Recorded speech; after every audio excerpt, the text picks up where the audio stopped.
দোষ এর ঘাড়ে ওর ঘাড়ে চাপানো, আওয়ামী জামাত বিএনপি ফেসিবাদের উপরে দোষ চাপানোর যে ব্লেমিং টেকিংয়ের যে বিষয়টি সেটি আর আমরা শুনতে চাই না। আমরা দৃশ্যমান পদক্ষেপ দেখতে চাই।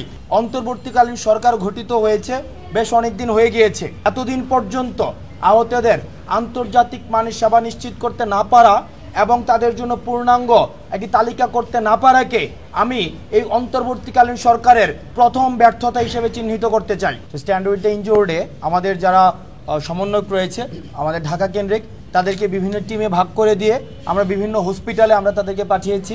আমি নিজে জাতীয় চক্ষু হসপিটাল, নিউরোসায়েন্স হসপিটাল, তারপরে হচ্ছে burn unit, Mugdha medical college, ধানমন্ডিতে আমরা মেডিকেল কলেজে পরিদর্শনে গিয়েছি। সার্জিস এখন উত্তরাতে রয়েছে, বার্নে এসেছিল, ঢাকা মেডিকেল কলেজে আমাদের হচ্ছে প্রতিনিধি ছিল। আমরা আজকে যেটি আমরা অনেক দিন ধরে আমরা আহতদের কাছে গিয়েছি, তাদের চিকিৎসার খোঁজখবর নিচ্ছি, কিন্তু আজকের এই দিনে এসে আহতদের যে পরিস্থিতি আমরা দেখেছি সেটি নিদারুণ। মধ্যযুগীয় কায়দাভাবে গুলি চালানো হয়নি।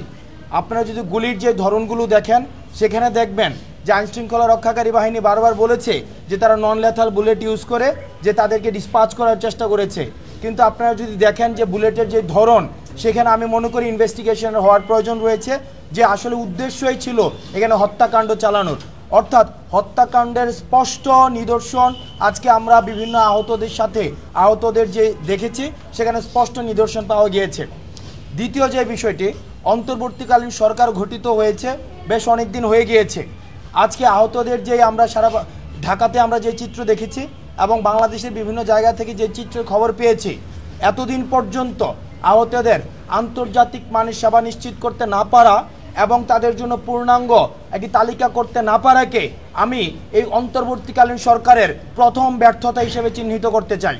কারণ এই অন্তর্বর্তীকালীন সরকারের উচিত ছিল শুরুতেই এসে যারা আহত হয়েছে এবং শহীদ হয়েছে তাদের জন্য আমাদের যেটাকে আমরা বলি ওয়ান স্পট যে সলিউশন, অনশট যে সলিউশন, এই অনশট সলিউশন নিশ্চিত করা, কিন্তু আমরা সেই জায়গায় দেখেছি আজকের এই দিনে দাঁড়িয়েও আমরা পূর্ণাঙ্গ আহতদের কোনো লিস্ট পাইনি, পূর্ণাঙ্গ যারা শহীদ হয়েছে তাদের লিস্ট পাইনি।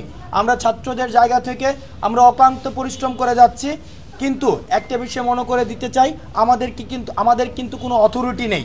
এই যে আপনারা যে দেখছেন ট্রাফিক পুলিশ নিয়ন্ত্রণ করছে শিক্ষার্থীরা, বা আমরা বিভিন্ন হসপিটালে ছুটে যাচ্ছি, বিভিন্ন ধরনের আইনশৃঙ্খলা পরিস্থিতিকে স্বাভাবিক করার চেষ্টা করছি, এটি কিন্তু পুরোটাই হচ্ছে স্বেচ্ছাসেবীমূলক একটি কাজ।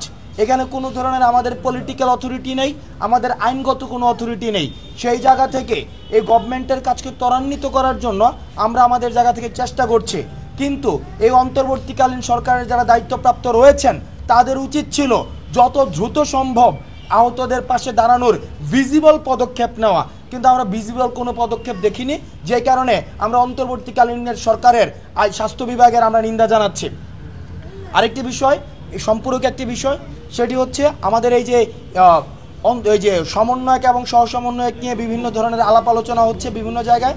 আমরা স্পষ্ট করে বলতে চাইছেন ঢাকা কেন্দ্রিক আমাদের বিভিন্ন যারা সমন্বয়ক এবং সহসমন্বয়ক রয়েছেন, আপনারা দেখতে পাচ্ছেন তাদের কি সারাদিন কি অক্লান্ত পরিশ্রম করছে। আপনারা যদি দেখেন কেউ সমন্বয়ক এবং সহসমন্বয়ক নামে বিশেষ কোনো সুযোগ সুবিধা কোথাও চাচ্ছে, আপনাদের সাথে বিশেষ কোনো সম্পর্ক তৈরি করার চেষ্টা করছে, বা সরকারের কোনো প্রশাসনে গিয়ে বিশেষ কোনো সুযোগ সুবিধা চাচ্ছে, আপনারা তাদের আইনের হাতে সোপর্দ করুন। কারণ আমাদের কোনো এজেন্সি নেই, লেজিটিমেসি নেই যে আমরা কোনো বিশেষ সুযোগ সুবিধা আমরা দাবি করব। এবং পরিশেষে আমরা অন্তর্বর্তীকালীন সরকারকে আমরা বলতে চাই, আপনারা আজকে অন্তর্বর্তীকালীন সরকার হয়েছেন এই আহত যারা হয়েছে, শহীদ যারা হয়েছে তাদের বিনিময়ে।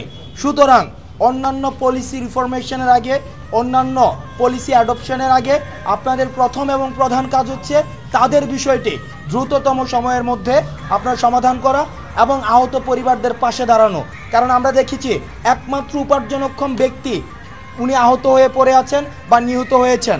সুতরাং আমরা আর অ্যাসপাইরেশনাল স্পিচ শুনতে চাই না, বড় বড় গল্প শুনতে চাই না, এটা করে ফেলবো সেটা করে ফেলবো শুনতে চাই না, ব্লেমিং টেকিংয়ের গেম আমরা শুনতে চাই না। দোষ এর ঘাড়ে ওর ঘাড়ে চাপানো, আওয়ামী জামাত বিএনপি ফেসিবাদের উপরে দোষ চাপানোর যে ব্লেমিং টেকিংয়ের যে বিষয়টি সেটি আর আমরা শুনতে চাই না। আমরা দৃশ্যমান পদক্ষেপ দেখতে চাই। আমরা দেখতে চাই আগামী 24 ঘন্টার মধ্যে স্বাস্থ্য মন্ত্রণালয় কী ধরনের পদক্ষেপ নেয় এবং গণমাধ্যম কর্মী যারা রয়েছেন, আপনারা স্বাস্থ্য মন্ত্রণালয়ের দায়িত্ব যারা রয়েছেন, তাদেরকে 24 ঘন্টার মধ্যে তাদের দৃশ্যমান পদক্ষেপ সম্পর্কে আপনারা তাদেরকে প্রশ্ন করুন এবং জনগণের প্রশ্ন তাদের কাছে তাদেরকে করে তাদেরকে জবাবদিহিতার আওতায় নিয়ে আসুন।